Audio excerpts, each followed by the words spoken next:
चलिए, एक बहुत शानदार चैप्टर है और एग्जाम में बहुत ज्यादा आता है। क्या नाम है चैप्टर का? तो कहेंगे सर चैप्टर का नाम है डी एंड ब्लॉक एलिमेंट। अच्छा, इनऑर्गेनिक केमिस्ट्री का चैप्टर बेहद आसान, जितना पढ़ाऊंगा उतने में ही क्वेश्चन आएगा, उसके अलावा कुछ भी बाहर से नहीं आएगा। पहली सबसे अच्छी बात। दूसरी सबसे अच्छी बात यह है कि इस चैप्टर में ज्यादा दिमाग लगाना ही नहीं है। जो इस चैप्टर को नहीं पढ़ेगा या जिसने केवल इस चैप्टर को रटा होगा वो उसके चैप्टर में कुछ नहीं कर पाएगा। तो एक बहुत अच्छा मौका है कि एक थोड़े छोटे छोटे कॉन्सेप्ट्स को सीखा जाए और इन कॉन्सेप्ट को यूज करके हर डी एंड एफ ब्लॉक के क्वेश्चन को सही किया जाए। और हर रोज अगर आप कुछ क्वेश्चंस की पढ़ाई करेंगे तो एग्जाम आते आते आपको बहुत कुछ आ चुका होगा। और अगर आप ये सोचेंगे कि आप रोज आखिरी में बिल्कुल एक साथ सब कुछ कर लेंगे तो वो अबाउट टू इम्पॉसिबल है। वो सिर्फ कहने में अच्छा लगता है कि आपने बहुत ज्यादा सोचा कि हम ये कर लेंगे, बट वो होता नहीं है। रोज थोड़ा पढ़िए, रोज थोड़ा सीखिए और आप बहुत अच्छा जो है इस पर कर सकते हैं। एक बहुत अच्छा टॉपिक है, बहुत इंटरेस्टिंग और बेहद आसान। चलिए पढ़ते हैं। तो बिल्कुल टाइम से स्टार्ट कर रहे हैं चैप्टर को। चलिए, यहाँ पर देखिए एक शब्द लिखा हुआ है और ये मैं आपको पढ़ाता हूँ। ये है कुछ डी ब्लॉक एलिमेंट्स, जैसे scandium, titanium, vanadium, chromium, manganese, iron, cobalt, nickel, copper, zinc. ठीक है।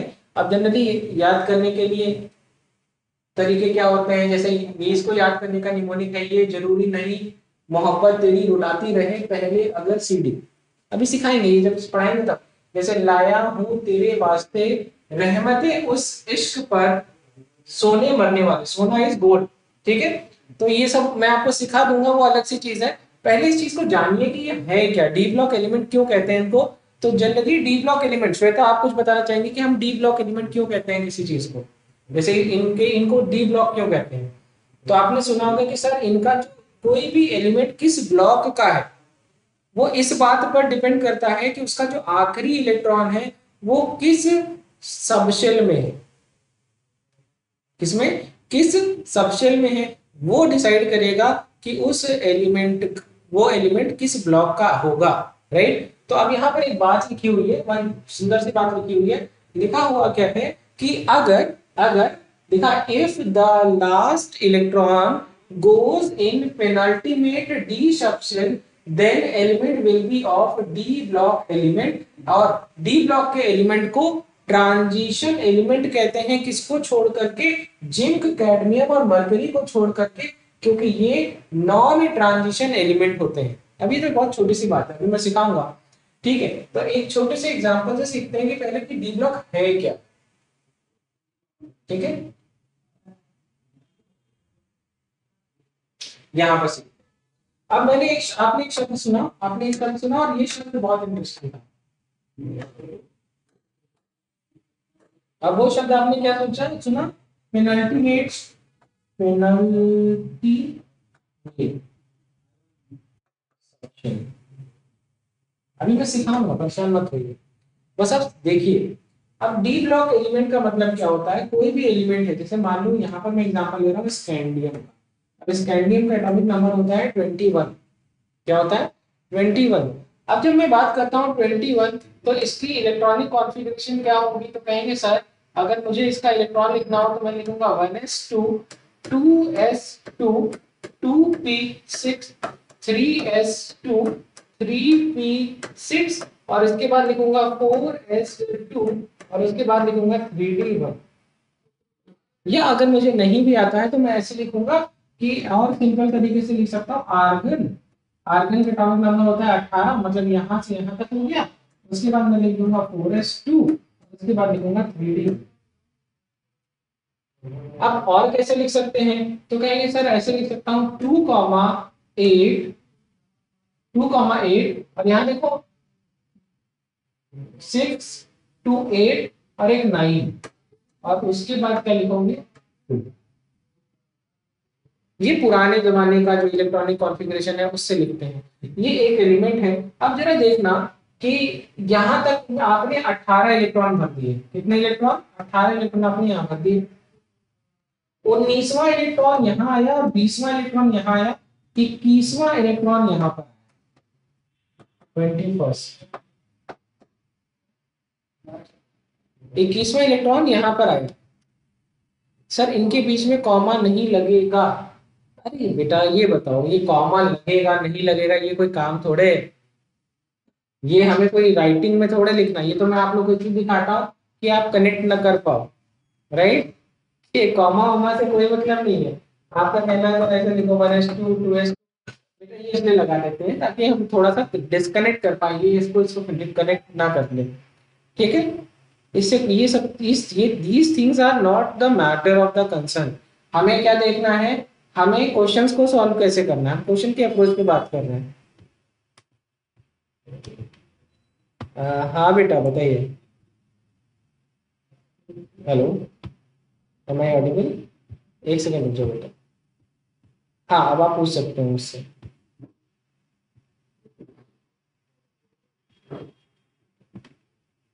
चलिए फाइन, यहाँ कंटिन्यू करते हैं। ये एक बहुत बेसिक पार्ट है, उससे यहाँ पर पढ़ते हैं। अब मैंने आपको क्या दिखाने की कोशिश करी कि स्कैंडियम में बेटा जो लास्ट इलेक्ट्रॉन है वो कहाँ गया, तो कहेंगे सर डी सबशेल में। ये इंपॉर्टेंट है और इसीलिए इसका नाम ये डी ब्लॉक एलिमेंट बना। अब यहाँ पर बात करते हैं कि शेल कैसे होती है। ये है एटम, तो यहाँ पर स्कैंडियम की बात करता हूं तो ये है पहली शेल। पहली शेल में कहेंगे सर दो इलेक्ट्रॉन होंगे। कितने इलेक्ट्रॉन? दो इलेक्ट्रॉन। एक दो, दो इलेक्ट्रॉन यहाँ पर बनाते हैं। अब बात करते हैं दूसरी शेल की। यहाँ पर कहेंगे सर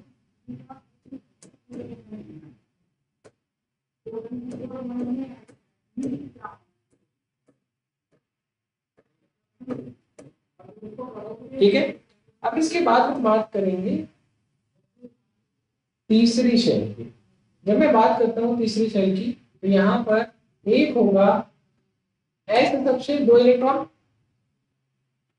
पी सबशेल,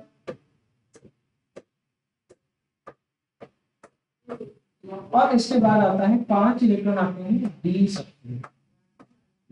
तो पांच में सिर्फ एक ही में इलेक्ट्रॉन है ना। अब ये आया नहीं, अभी हम नहीं लिख सकते, अभी हम नहीं लिख सकते। अब मैं आपको बना रहा हूं चौथी शेल। तो चौथी सेल में क्या है, तो कहेंगे सर 4s होता है, 4s होता है, 4p होगा, ठीक है।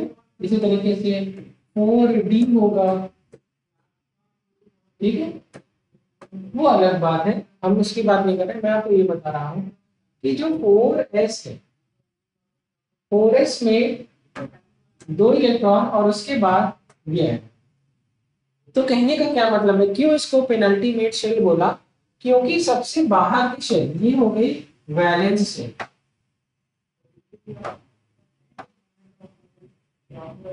ठीक है। सबसे बाहर की शेल को क्या कहते हैं बेटा, वैलेंस शेल। और वैलेंस शेल के जस्ट बाद वाली, जैसे अगर मान लो ये नंबर 4 है तो ये कौन सा नंबर आया, 3।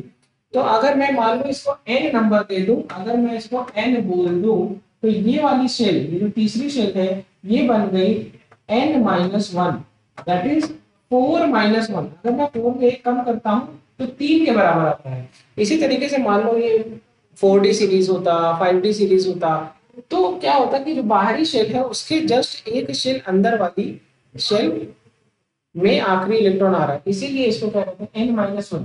इसीलिए इसको कहते हैं पेनाल्टी में, बात समझ आ रही? n-1 का शब्द कहां से है? अच्छा n-1 में भी कहां पे आ रहा है, तो कहेंगे डी सबशेल में। कहां पर आ रहा है? डी सबशेल में। तो पेनल्टी में डी, डी सब, बात समझ में आ गई? ये बात समझ में आई कि ये क्यों इसको कहते हैं। अच्छा इसको कहते हैं, इसको बाहर वाली से जस्ट एक कम वाली को पेनल्टी मेट कहते हैं, और उससे भी एक कम वाली को एंटी पेनल्टी मेट शेल कहते हैं। क्या कहते हैं? एंटी पेनल्टी मेट, ठीक है। या प्री पेनल्टी मेट भी कहीं कहीं लिखा होता है। ये जब एफ ब्लॉक पढ़ाऊंगा तब सिखाऊंगा, ठीक है। तो पहले आप ये पॉइंट को समझिए।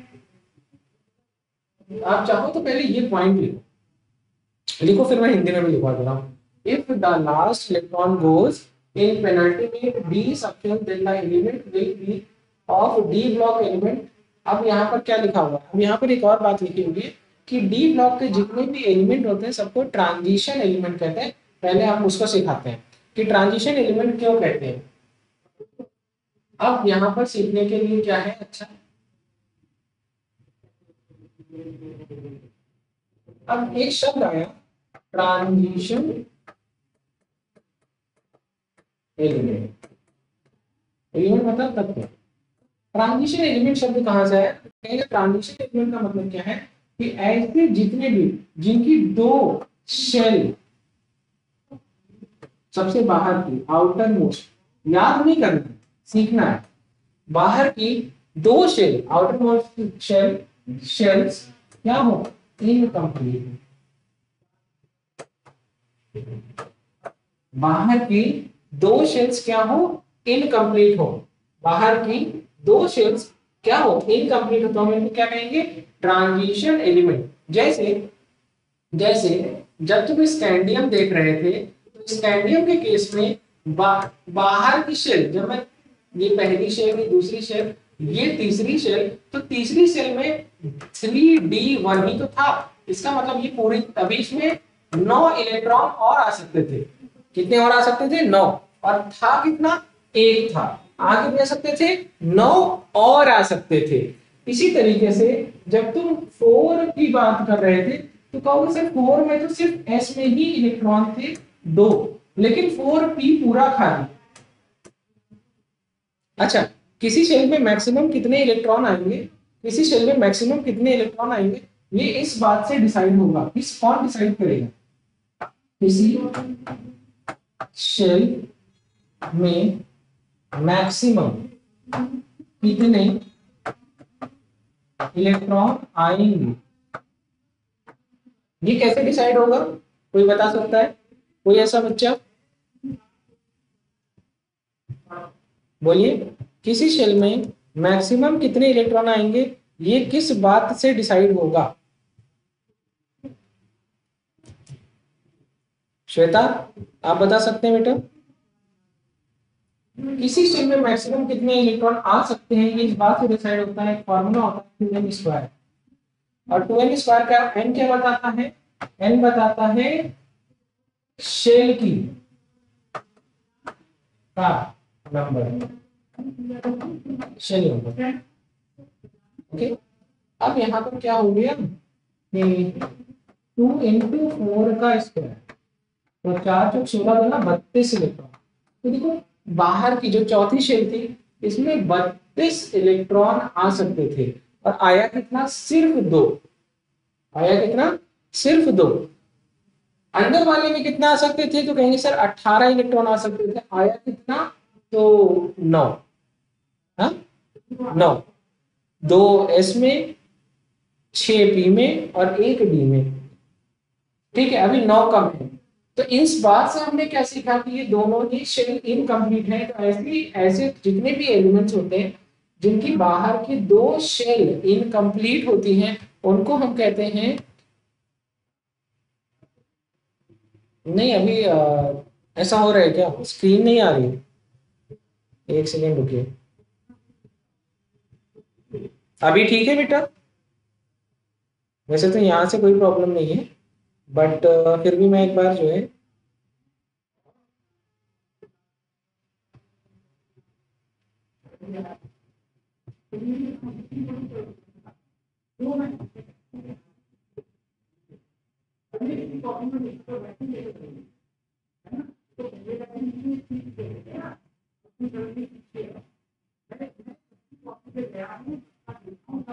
श्वेता मेरी आवाज आ रही है बेटा।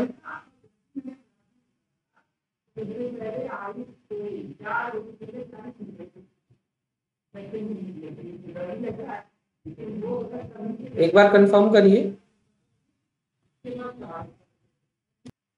ओके चलिए पढ़े। ओके, अभी यहाँ तक मैंने आपको सिखाया कि किसी भी शेल में मैक्सिमम कितने इलेक्ट्रॉन आएंगे ये इस बात से डिसाइड होता है कि उस क्या फॉर्मूला लगता है 2n स्क्वायर। n बताता है शेल का नंबर, कि मैक्सिमम क्या होगा शेल का नंबर। ठीक है, मैक्सिमम शेल का नंबर क्या होगा वो किससे पता चलेगा, एन से पता चलेगा। चलिए अब यहाँ तक हम लोगों ने सीख लिया, मैंने ये दिखा दिया कि बाहर की दो शेल इनकम्प्लीट है, तो इसको क्या कहा हम लोगों ने, ट्रांजिशन एलिमेंट। अब जैसे जब मैं बात करता हूँ जिंक क्यों ट्रांजिशन एलिमेंट नहीं है, तो जिंक का एटॉमिक नंबर होता है 30, और जब आप तुम इलेक्ट्रॉनिक कॉन्फ़िगरेशन लिखोगे तो आंसर आएगा आर्गन आर्गन 3d10 4s2 करके भी दिखा सकता हूँ, 1s2 2s2 2p6 3s2 3p6 4s2 3d10। ठीक है, क्यों मैं हमेशा ऐसे बनाता हूँ ताकि आपको कभी कंफ्यूजन ना हो। हालांकि ये इलेक्ट्रॉन भरते समय में बनाता हूँ, जब मुझे इलेक्ट्रॉन निकालना होगा ना तब मैं यहाँ पर 4s2 लिखा करूंगा, और आपको बताऊंगा कि सबसे बाहर की शेल से सबसे पहले इलेक्ट्रॉन निकलेगा, वो अलग चीज है। अब यहाँ पर देखो 3d10 है, इसका मतलब क्या है कि यहाँ पर 2 3 4 5 6 10, तो देखो यहाँ पर क्या हो गया, तो अब ये एग्जांपल बन गया, ये एग्जांपल बन गया जिंक का। अब यहाँ पर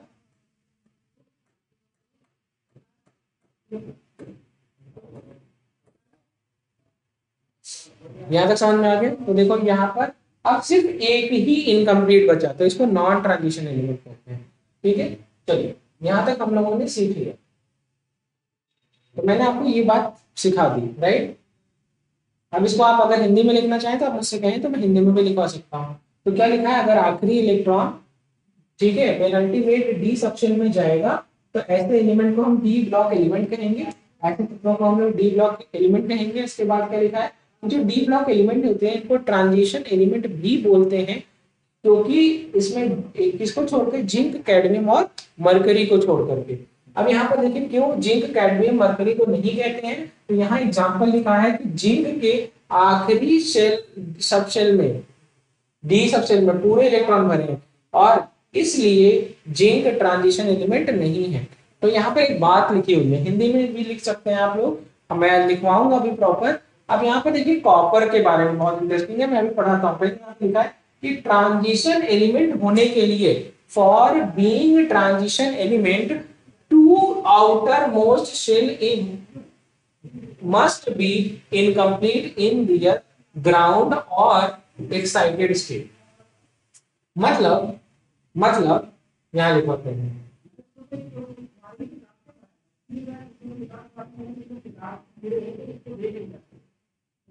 मतलब ट्रांजिशन एलिमेंट होने के लिए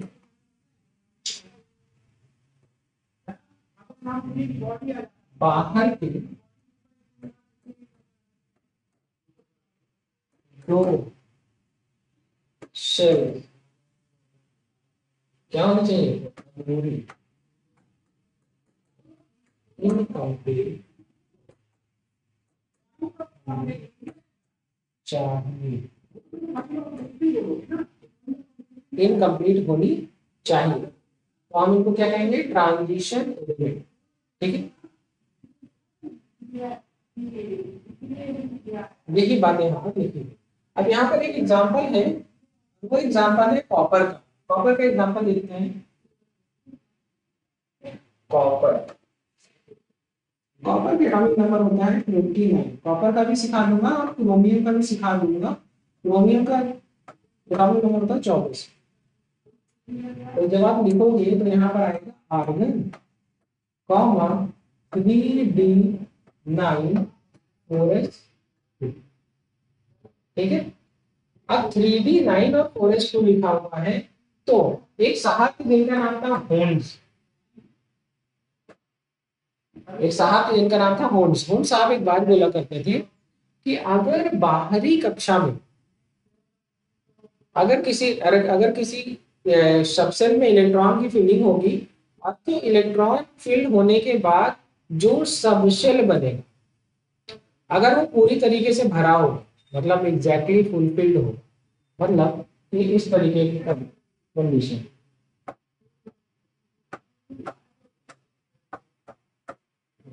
या फिर पूरी तरीके से हाफ फील्ड होगा, या इस तरीके का कुछ हो, या इस तरीके का कुछ सिचुएशन हो। ऐसे सिचुएशन में क्या होगा कि ये और ये कंडीशन हाफ फील्ड है, और ये क्या है, फील्ड है। इन दोनों सिचुएशन में ये ज्यादा स्टेबल होगा रेदर देन इस सिचुएशन में। ये एक ऐसी बात समझो, इस बात को समझने का एक बहुत सिंपल तरीका मैं यूज करता हूँ। एक इंसान है जिसके 3 बेटे हैं, इसमें से क्या है कि एक कंडीशन ऐसी हो जो तीनों बेटों की शादी हो जाए, या कंडीशन ऐसी हो जो तीनों बेटे सिंगल हो, शादी नहीं हुई, बैचलर है। दोनों ही सिचुएशन में ये लोग अच्छे से रहेंगे। लेकिन अगर एक बेटे की शादी हो जाए और 2 बेटों की शादी ना हो, तो घर में प्रॉब्लम्स होने लगेगी। प्रॉब्लम होगी कि ये इनकी वाइफ कहेगी हम इनके लिए क्यों कपड़ा धुले, इनका क्यों, इनका खाना बनाए। तो इसका मतलब यहाँ इस घर में दिक्कतें आना शुरू होंगी, अनस्टेबिलिटी होगी। ठीक है, तो इसका मतलब क्या है कि इन दोनों में ज्यादा स्टेबिलिटी होती है इस कंडीशन से। अब यही चीज हमको यहाँ पर सीखनी है। जब मैं बात करता हूँ कॉपर की, तो कॉपर का एटॉमिक नंबर है 29, और 29 जब बनता है तो इसके पास इस तरीके की सिचुएशन बन के आएगी।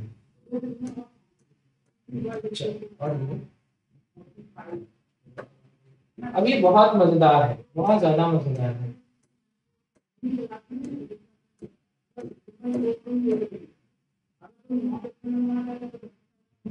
ये तो सबसे इंटरेस्टिंग है। यहाँ पे देखो ऐसी सिचुएशन है, बिल्कुल ऐसा। यहाँ पर केवल ये अनपेयर है।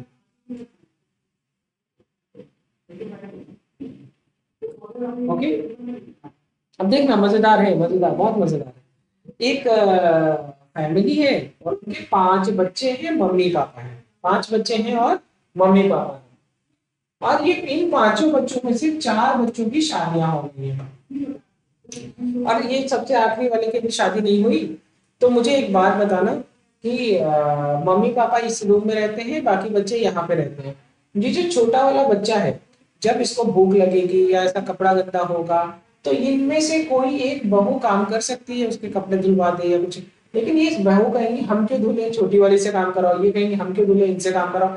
इस वजह से घर में प्रॉब्लम का माहौल बना रहेगा, क्योंकि सब कहेंगे इनके, हम इनके नौकर थोड़े, हम इनके लिए खाना लेके जाए या इनकी प्लेट लेके आए। तो क्या होता है ना, ऐसी सिचुएशन में अगर आप फैमिली में देखेंगे, तो ऐसी सिचुएशन में क्या होता है कि जो लड़की की जो लड़का सिंगल है, उसकी मम्मी उसका ध्यान रखती है। उसकी मम्मी कहती है कि अरे क्या बहुओं के ऊपर प्रेशर हो, हम धुल देंगे, हम कपड़ा अभी तक तो कर ही रहे थे, तो हम तुम्हारे लिए कर देंगे। तो उसकी मम्मी अब उसका ध्यान रख रही है, तो वो पापा के कमरे से निकल के आई और यहाँ रह गई। और पापा भी कहें कि अरे ठीक है, 20 साल से इनके साथ रह रहे हैं, नहीं भी रहेंगे, कोई दिक्कत थोड़े है, हाँ, हम अपना मैनेज कर लेंगे। तो इसका मतलब क्या है कि इन्होंने देखा कि घर में प्रॉब्लम हो रही है, इसलिए इन्होंने अपनी जगह बदल दी और अब ये यहाँ चली आई। जब ये यहाँ चली आई तो इस घर में प्रॉब्लम खत्म, इस घर में प्रॉब्लम खत्म। और इनके पापा इतने समझदार हैं कि अकेले भी अच्छे से रह सकते हैं कमरे में। तो इसका मतलब क्या है कि अब ऐसी सिचुएशन आ गई कि सब नॉर्मल है, ये पूरी तरीके से फुल है, और ये क्या है, पूरी तरीके से हाफ फुल है। और वुड साहब कहते हैं या तो पूरी तरीके से फुल हो या तो हाफ हो, तभी स्थिरता आती है, वो एलिमेंट ज्यादा स्टेबल होता है। तो कॉपर के केस में ये होता है। और यहाँ पर अब इसको चाहो तो आप यहाँ लिख सकते हो, मतलब कॉपर क्या, नॉर्मली कॉपर में ये होता है। लेकिन जब ये, इसको कहते हैं एक्साइटेड स्टेट, मतलब कि R1 3D10 बस समझ में आ गई, यहाँ तक समझ में आ गई। ये है कॉपर ज्यादा स्टेबल है इस कंडीशन में। अब एग्जाम में एक सवाल आएगा, एग्जाम में जो सवाल आएगा वो सवाल तुमसे पता है क्या पूछेंगे एग्जाम में, एग्जाम में वो तुमसे सवाल पूछेंगे कि क्या कॉपर ज्यादा स्टेबल है, क्या कॉपर ट्रांजिशन एलिमेंट है कि नहीं। तो तुमको ऐसा लगेगा कि सर आप इसको नॉन ट्रांजिशन कह दीजिए क्योंकि इसका ये डी का फुलफिल हो गया है। अब तो डी वाला पूरा भर गया, मतलब थर्ड वाली सेल में 18 होने चाहिए थे और अभी तक 17 थे, एक और आ गया 18 हो गए। लेकिन बेटा ऐसा दिमाग में कभी मत लाना, ऐसा दिमाग में कभी मत लाना। इसको हमेशा ट्रांजिशन एलिमेंट में रखना, नॉन ट्रांजिशन में नहीं रखना। नॉन ट्रांजिशन में सिर्फ इतने हैं। अच्छा ये बात कहां से आई, इस बात को समझो। नॉर्मल स्टेट में कॉपर में 3d9 होता है, और हमेशा ट्रांजिशन है कि नॉन ट्रांजिशन है ये इस बात से डिपेंड करता है कि ग्राउंड स्टेट में कितने एलिमेंट है। तो ये कभी कंफ्यूज नहीं होना है। एग्जाम में बेवकूफ बनाने के लिए कॉपर एग्जाम्पल के तौर पर आएगा, लेकिन हमको उसी को लगाना है कि यही ट्रांजिशन एलिमेंट है। जिंक, कैडमियम और मरकरी ट्रांजिशन एलिमेंट नहीं है, ये एग्जाम में आएगा। चल ये भी बात सिखा दी। हाँ अब यहाँ पर आती है बात, आती है इलेक्ट्रॉनिक कॉन्फ़िगरेशन की, और किस तरीके से पीरियोडिक टेबल के अंदर वो इलेक्ट्रॉन है, उनका कैसे डिस्ट्रीब्यूट है, कैसे वो इलेक्ट्रॉन प्रेजेंट है पूरी पीरियोडिक टेबल में। तो मैंने कुछ नया नहीं बनाया, मैंने उसी चीज को थोड़ा सा साधारण बना दिया है। जो आपके सामने इतना बड़ा सा लिखा है, मैं इसी चीज का, अच्छा ये देखो, इसी चीज को मैंने यहाँ पर इस तरीके से लिखा, मैं आपको सिखाता हूँ कैसे। यहाँ पर देखो, यहाँ पर से मैंने क्या किया, जैसे आपने देखा होगा कि एक पीरियोडिक टेबल बनाया, और इस पीरियोडिक टेबल में पहला है कि हाइड्रोजन, लिथियम, सोडियम, मैग्नीशियम, हाँ सोडियम, पोटेशियम, पोटेशियम होता है, मैग्नीशियम बोल रहे हैं, सोडियम के बाद पोटेशियम, ठीक है, और रुबिडियम और सीरियम। यहाँ पर क्या होगा, तो beryllium,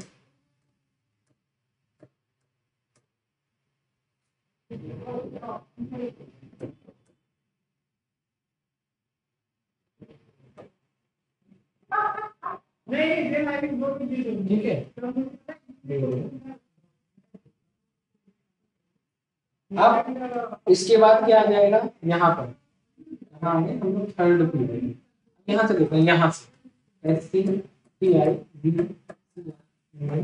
F E C U N I C U Z, ठीक है। देखना बहुत इंटरेस्टिंग है, बहुत इंटरेस्टिंग है। और अभी पीरियड टेबल तो और बड़ा होंगे,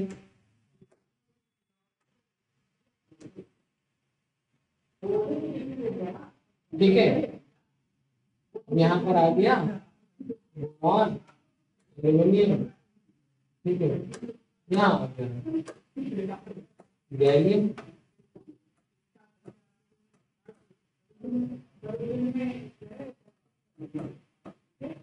इस तरीके से वो बढ़ता जाएगा। इस चीज को समझिए कि कैसे हो रहा है। जब आप देख रहे हैं तो ये पहला पीरियड है, ये दूसरा पीरियड है, ये तीसरा पीरियड है, ये चौथा पीरियड है, और ये पांचवा पीरियड है, ये छठा पीरियड है, और ये बात को समझिएगा, यहाँ तक आप समझ गए।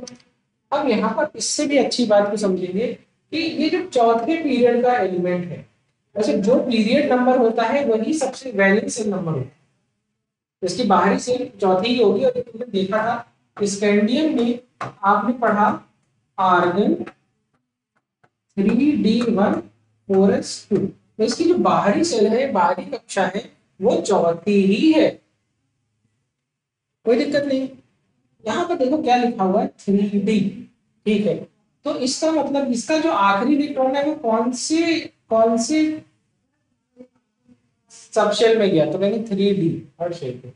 तो इसका नाम है, इसको 3d सीरीज भी कह सकते हैं। क्या कह सकते हैं, ये जो शब्द आया 3d सीरीज, ये जो, अब इसमें कोई भी एग्जांपल लोगे, सी यादव, लाए, एसी, ठीक है, तो कोई भी तुम एलिमेंट लोगे ना, तो उसका आखिरी, जैसे ये पांचवें पीरियड का है, तो उसका आएगा 5s2, क्या आएगा 5s2, और यहाँ आएगा 4d1, और यहाँ पर नोबल गैस बदल जाएगी, टॉप हो जाएगी। ये हो गया। ओके, अब यहाँ पर एक और बात हमने जब समझी तो मुझे ये समझ में आया कि इसका मतलब क्या है कि ये जो इसमें जो डी सबशेल के एलिमेंट होंगे वो 4d1 4d2 4d3, जैसे यहाँ पर 3d1 जाएगा तो यहाँ पर 3d2 होगा, यहाँ 3d3 होगा, इसी तरह के 3d5 होगा। तो आयरन का 3d6 4s2 होता है, याद होगा आपको। आयरन में आपने पढ़ा होगा आर्गन 3d6 4s2, ऐसे ही पढ़ा होगा।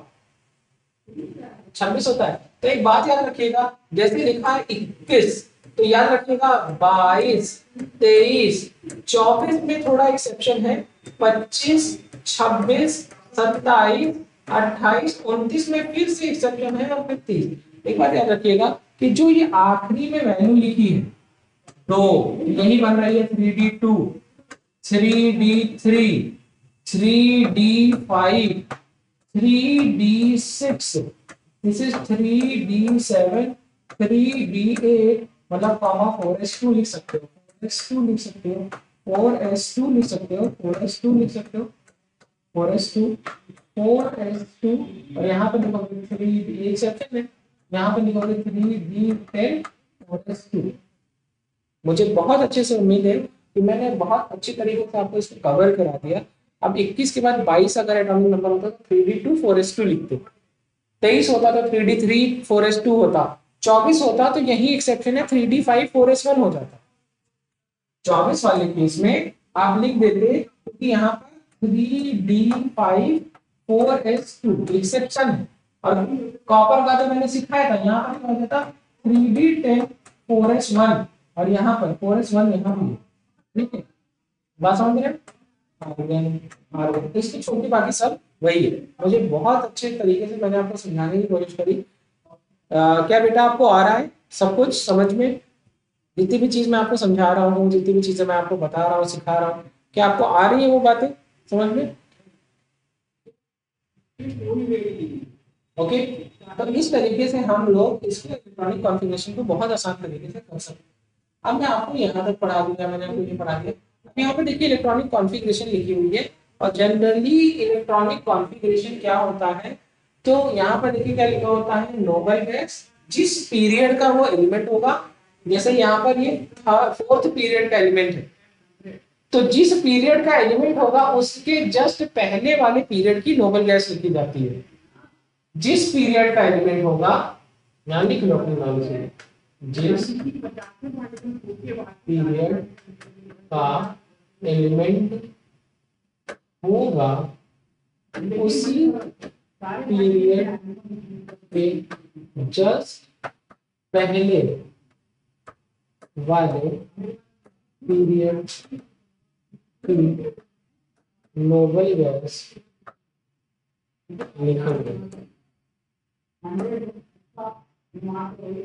जिस पीरियड का वो एलिमेंट होगा उसी पीरियड के जस्ट पहले वाले पीरियड की नोबल गैस हम लिखेंगे। अब यहाँ पर देखिए एग्जांपल लिखिए नोबल गैस कॉमा, अब यहाँ पर देखिए सबसे बाहरी शीट को n माना, क्या माना n, और यहाँ पर एक बात लिखिए कि n की वैल्यू 0 भी हो सकती है, n की वैल्यू 1 भी हो सकती है, और n की वैल्यू 2 भी हो सकते हैं। तो सामान्यतः सबकी n की 2 आ रही थी, लेकिन जब तुम क्रोमियम लिखे थे तो n की वैल्यू क्या आई थी 4s1, क्या आई थी 4s1, और क्या लिखा था तुमने 3d5, और क्रोमियम चौथे पीरियड का एलिमेंट है, तो इसके जस्ट पहले पीरियड की नोबल गैस कौन सी होती है, आर्गन।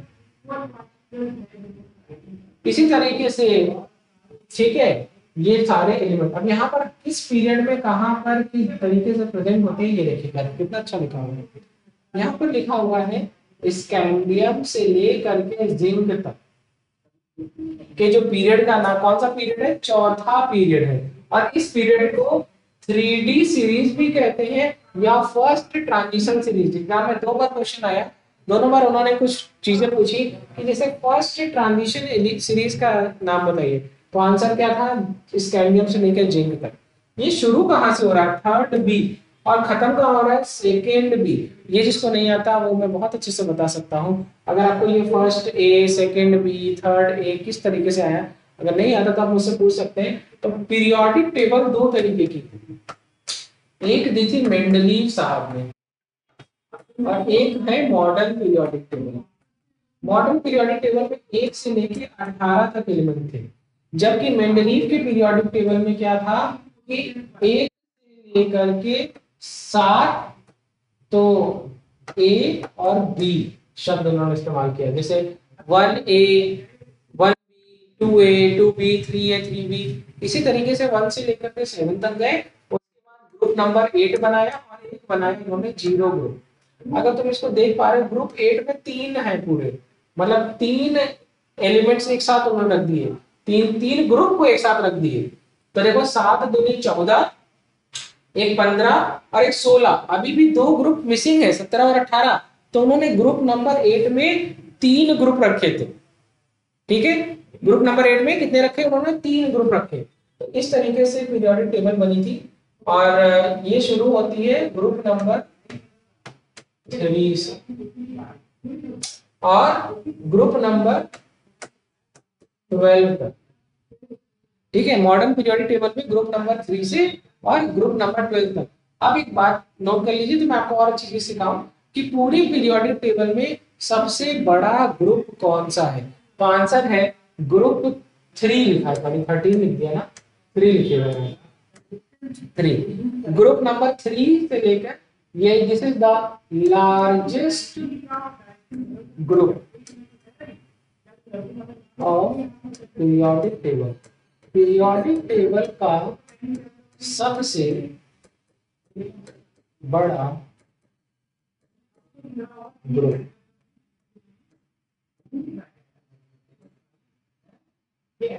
पीरियोडिक टेबल का सबसे बड़ा ग्रुप। मुझे उम्मीद है कि आपको ये बात समझ में कैसे सबसे बड़ा ग्रुप हो गया। तो कहेंगे S C Y L A और एसी, तो कितने एलिमेंट है? 4।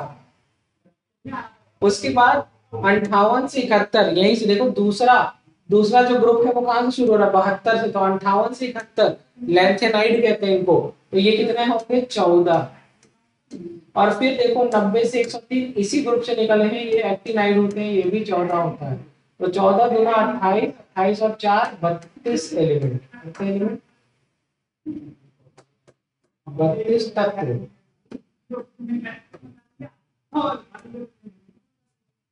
मेरी बात आपको समझ में आ रही है?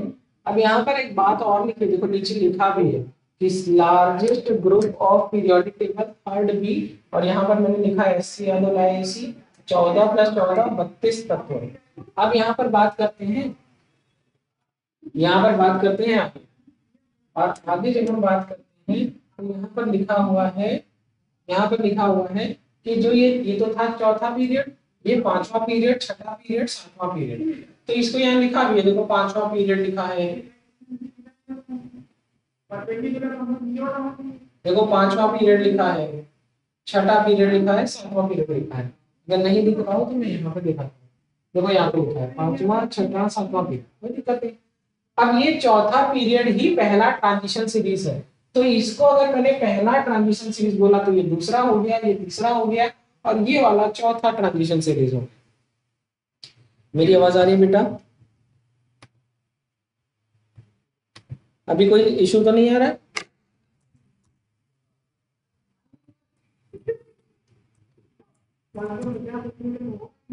जितना कुछ भी पढ़ाया जा रहा है बच्चे सब कुछ समझ में आ रहा है?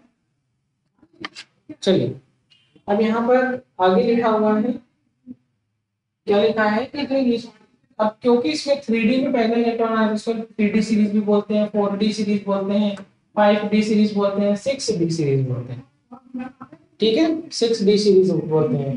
ठीक है, हाँ बहुत अच्छी बात है, अगर आपको अच्छा आ रहा है तो बहुत अच्छी बात है। आप ऐप पर जाकर के रिव्यू जरूर दीजिएगा, ठीक है, कि आपको कैसी क्लासेस लग रही हैं, आपके टीचर्स आपको पढ़ाना चाह रहे हैं, आपसे बात करके कैसे हर चीज क्लियर कर रहे हैं कि नहीं। इस तरीके से चीजें तो बहुत आसानी से और बहुत अच्छे तरीके से कवर होंगी, राइट। तो आज मैं आपका रिव्यू एक्सपेक्ट करूंगा कि आप मुझे जरूर रिव्यू देंगे। चलिए, यहां तक समझ में आ गया? आगे ये नोट भी करते रहिएगा, नोट्स बनाना भी बहुत इंपॉर्टेंट होता है। हालांकि डेमो के बाद जब आपको क्लासेस मिलेंगी तो उसमें ये इनका पीडीएफ भी आपको मिलेगा, बट अभी डेमो चल रहा है तो अभी आपको इसको समझने की जरूरत है। अब यहाँ पे देखिए कि जनरल इलेक्ट्रॉनिक कॉन्फ़िगरेशन क्या लिखा है, ग्रुप नंबर 3 है, तो आर्गन 3D 1 to 10 और 4s 1 भी हो सकता है, 2 भी हो सकता है। अच्छा, इसमें 3D सीरीज में 4s 0 नहीं होता, 4s इसमें नहीं होता, 4D या 5D में मिलेगा आपको, लेकिन यहाँ पर नहीं होता। ठीक है, अब यहाँ पर देखिए क्या लिखा हुआ है कि जब ग्रुप नंबर क्या लिखा है इसका नेम। अच्छा, मैंने इसको इस तरीके से लिखा है, मैंने किसी के आगे नोबल गैस नहीं लिखी, मतलब आपको ये अंडरस्टूड होना चाहिए कि यहाँ पर आर्गन लिखना है। क्या लिखना है? आर्गन। इसके आगे आर्गन लिखना है, आर्गन। वैसे क्योंकि इतना बड़ा कॉपी में नहीं आएगा तो आप बार बार आर्गन मत लिखो, क्योंकि आपको खुद समझ में आ गया है कि ये बात हो क्या रही है। ठीक है, तो यहाँ पर देखिए मैंने आपको प्रॉपर दिखाया है कि स्कैंडियम का 3D 1 4s2, 3D 2 4s2, 3D 3 4s2। अगर एटॉमिक नंबर नहीं आता तो क्या हो गया, 21, 22, 23, 24, 25, 26, 27, 28, 29 और 30। अगर आपको याद होगा तो आपको ये नोट कर लीजिए। खैर, अब आपको, अच्छा मैं आपको एक और बहुत इंटरेस्टिंग बात बता रहा, अगर मुझे मेंडलीव पीरियोडिक टेबल में इसकी बात करनी होगी तो मैं बहुत अच्छे से बोलूंगा कि इसको मैं कहता हूं थर्ड। ठीक है, अब इसी के साथ आएगा 4B, 5B, 6B, और ये आ गया ग्रुप नंबर 7। ठीक है, ठीक है, और यहां से लेकर के यहां तक, यहां यहां से लेके यहां तक, दिस इज ग्रुप नंबर 8।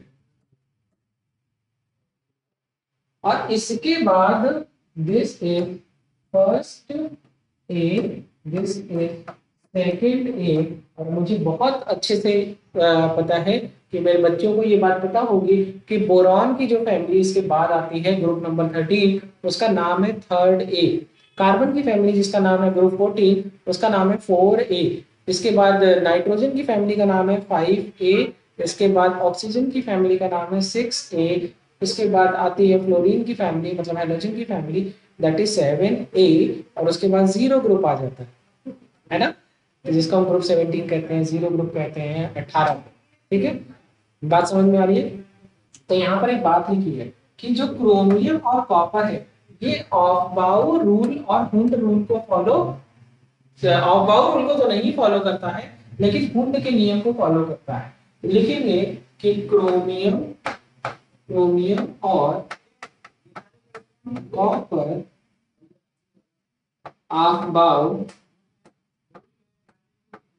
के नियम को नहीं मानते, मगर हुंड के नियम को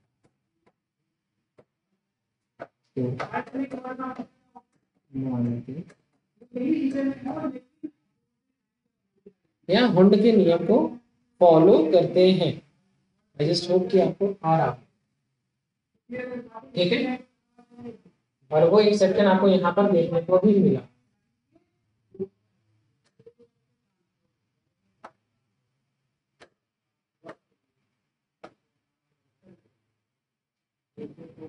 वो सब चीज आपको यहाँ पर देखने को मिला। ओके,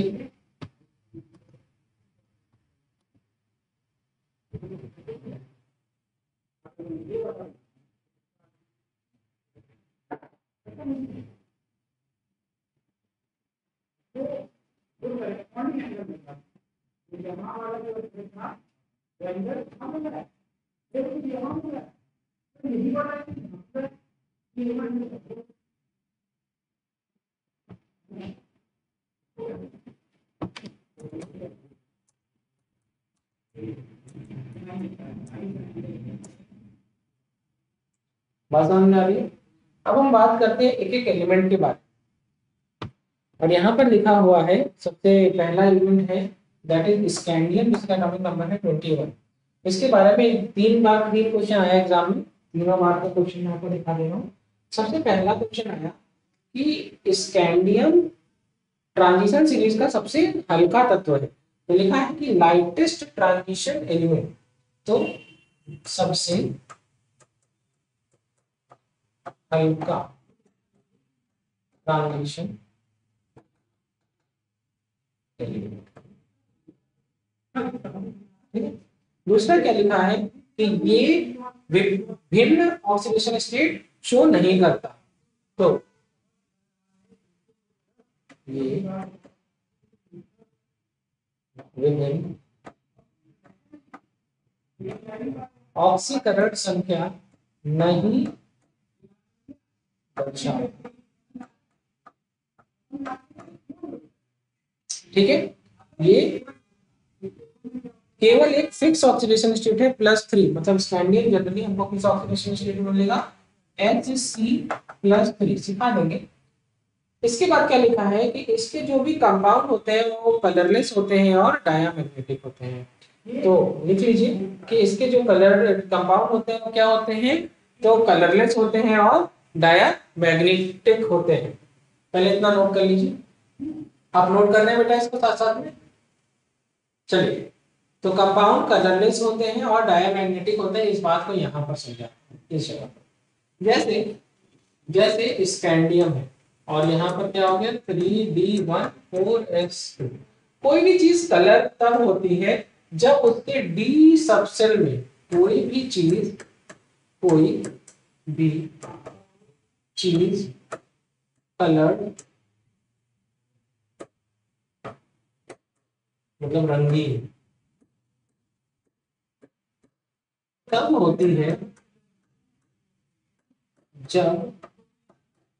जब उसके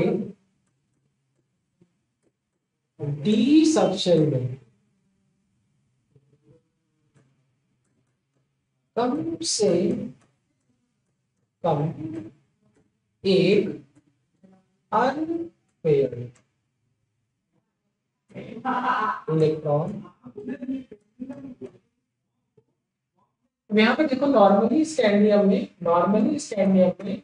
3d14s2 होता है, मतलब यहाँ पर डी सबसेल में एक इलेक्ट्रॉन। लेकिन जब मैं इसके स्कैंडियम +3 करता हूँ, इसके 3 इलेक्ट्रॉन को निकालता हूँ, तो सबसे पहले यहाँ से 2 इलेक्ट्रॉन निकलेगा और एक यहाँ से निकलेगा, तो ये बन जाएगा आर्गन 3d0। अब क्योंकि इसके डी में इलेक्ट्रॉन है ही नहीं, इसके डी सब शेल में इलेक्ट्रॉन है ही नहीं, तो पेयर और अनपेयर की बात ही नहीं होती। तो या तो कलर कब आएगा, कलर लेस कब होगा, रंगहीन।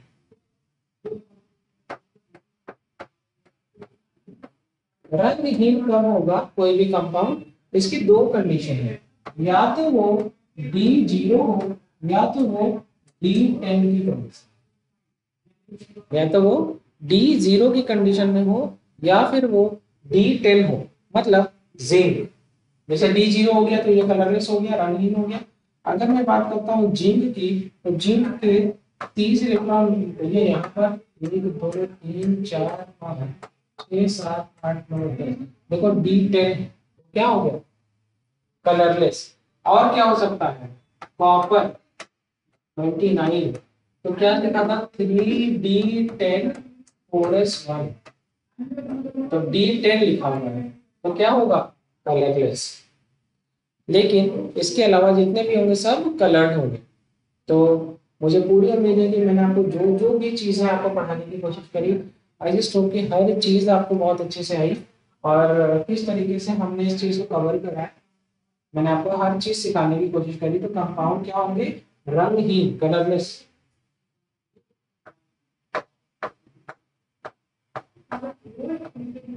और डायामैग्नेट।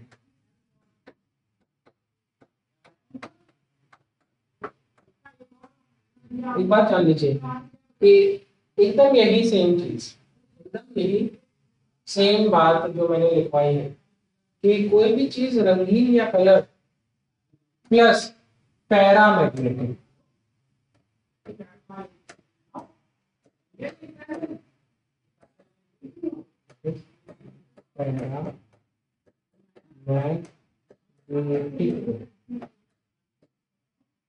ऐसे मैं हमेशा ऐसे बनाऊंगा।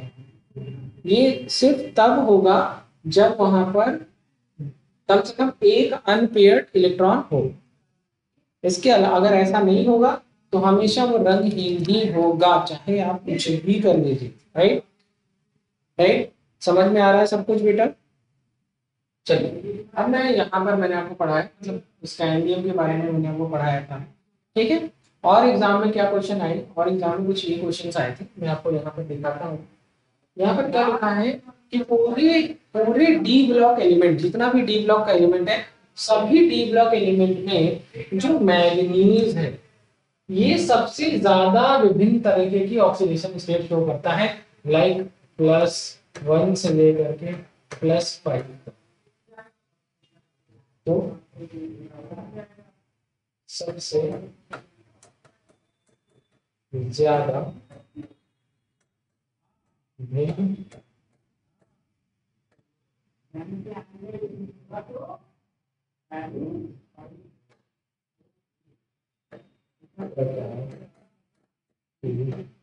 ऑक्सीकरण संख्या।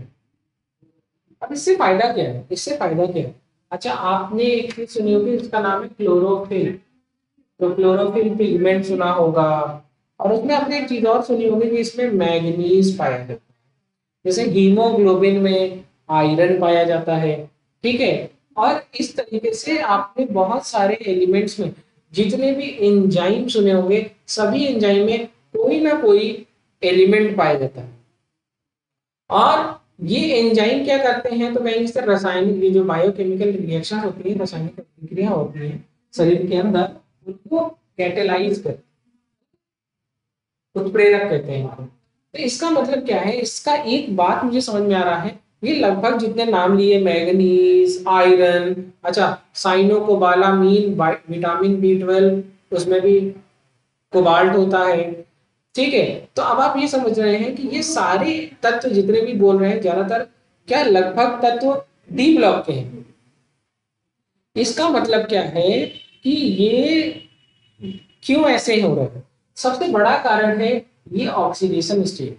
ये कई तरीके की ऑक्सीकरण संख्या शो कर सकते हैं, ऑक्सीडेशन शो कर सकते हैं। यही रीजन है कि ये बहुत सारे एंजाइम्स में पाए जाते हैं। जैसे मैग्नीज पाया जाता है आर्जिनीज में, आर्जिनेज एंजाइम। कौन सा एंजाइम है?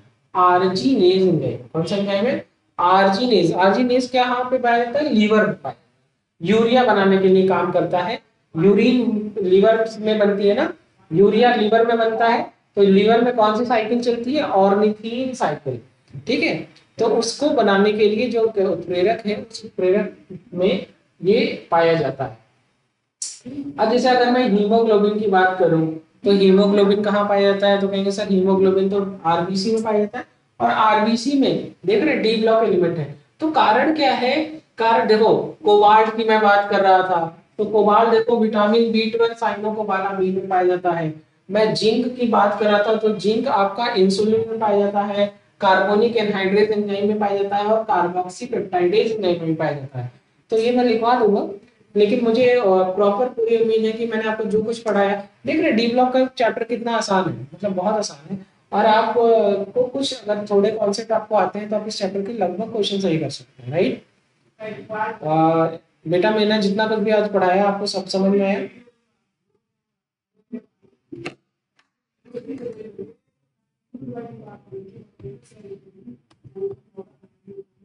ठीक है, तो यहाँ पर देखिए क्या है कि एक्चुअली सिर्फ हिंदी से काम नहीं चलेगा, हमें कुछ हिंदी और कुछ इंग्लिश दोनों आना चाहिए, क्योंकि आगे आपका करियर आप आगे डॉक्टर बनेंगे या कुछ भी बनेंगे, सिर्फ हिंदी का ही स्कोप नहीं है, इंग्लिश उसमें आपको बहुत मदद करेगी। तो मैं हमेशा कोशिश करता हूँ कि मैं दोनों भाषाओं में आपको पढ़ाऊँ, और दोनों भाषाओं में आप लिखने की भी कोशिश किया करें। और ज़्यादातर ये कोशिश किया करें कि जो चीज़ें आप इंग्लिश में समझ रहे हैं उसको ज़रूर इंग्लिश में लिखिए, जब नहीं आता है तो उसका हिंदी में बता रहा हूँ, हिंदी भी हम लिख सकते हैं। Okay, so this is all about today. मुझे प्रॉपर मैंने जितना अच्छे से अच्छे क्वेश्चन इसमें अरेंज किए आपके लिए, ताकि आपको पढ़ने में आसानी हो। नेक्स्ट क्लास में मिलेंगे इसी के आगे। Thank you. ठीक है श्वेता।